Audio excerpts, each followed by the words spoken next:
大家好，我真係16歲，我係 Carissa。今天我要進行一個實驗，看看咩條件對融化冰塊最好。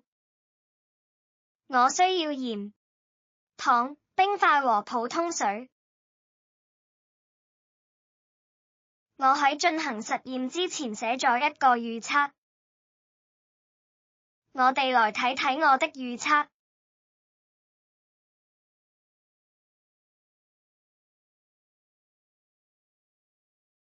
首先，我認為普通水會融化得最快，糖會第二，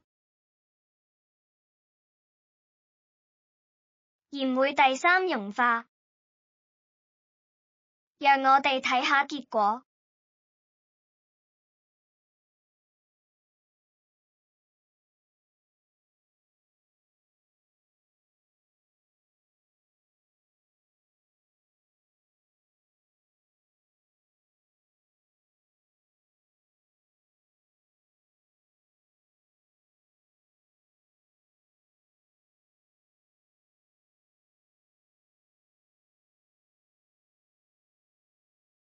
而家開始計時。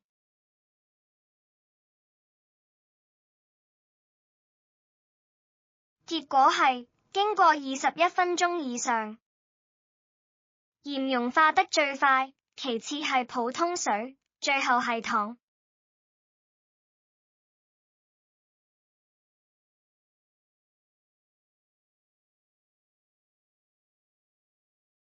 多謝收睇我們的影片，再見。